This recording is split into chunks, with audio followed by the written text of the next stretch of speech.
OG, listen, I'm about to tell you a story I've never shared. I've always kept it to myself.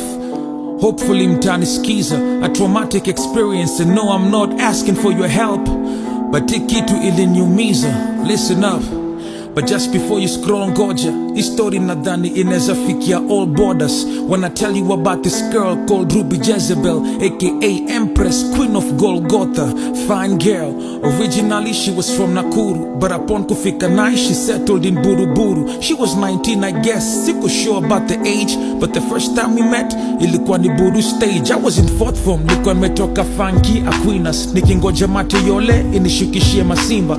She was alone rocking a blue blouse and some jeans. I'm like, this gotta be the hottest girl I've ever seen. Started a conversation hoping I would see her later. Since I didn't have a phone, she wrote a number on a paper. Kufika home nikomba mother simu ndo nimcall. That's how we started vibing juu nilikuwa nisha fall. Told her me bado stude na bado niko system. She told me she's in college and I devoted Christian. Long story short, me and Ruby started dating, but cause she was slightly older, bunch of people started hating. After kumada chuo, me and her were still together. I was so sure that ikitu inge last forever. Didn't have a stable job, I was a part-time bouncer slash rapper slash waiter wa kuserve watu kwa counter. Ruby was working in West T, front desk. She was earning more than me. I was hoping I won't mess, cause most of the time endo alikuwa ananipa fair. Hakuna siku ingepita kama Ruby ajaniombea. She was the best thing that ever happened in my life. We were young, but I felt like she's the potential wife. She comforted me, siku ngoma zangu zilikuwa zichezwi,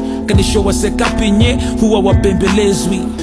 Then suddenly vitu zikaanza kuchange. Ruby akacha kwenda church, Ruby akaanza kuwa strange. Ruby anaonekana Westie, amebebwa ndani ya range. But despite hizi mashida, my love was still the same. I talked to her about it, but she never seemed interested. She didn't care about the love that we had invested.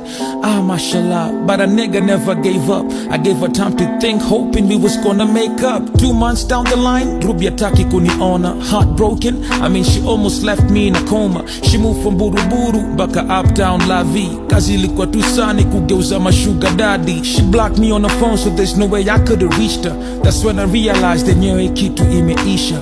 And like a real man, you know I had to accept, cause a girl's decision is something that you gotta respect. Yeah, I was hurt, but I moved on still. Ruby was living her best life, cause the dude had mills, popping bottles on the photos that she posted on the net. I was laughed at, cause I was getting roasted by my ex. Yeah, I learned a lot from that experience. Stopped dating, and when I did, it wasn't serious. Cause sikutaka commitment. Guess this what they meant when they say that vitu kwa ground ni different. Fast forward 3 years later, nikioka hao, got a call from Ruby, akini request to meet Tao. I agreed cause on the real, I was curious. She was my girl once, so vako singemkulia. Mpango za Mungu sa zingine hatuoni. Imagine this is the same day that I also met with Bonnie. And Ruby never showed up for the meeting. Nikakach kiasi sababu pia simu alikuwa shiki. I went back home nikicheka tu. After kujaibisha, something I said I will never do. 2 days later nikiwa FB nikamwa kusearch Ruby. Then I saw a post saying RIP, alipass juicy.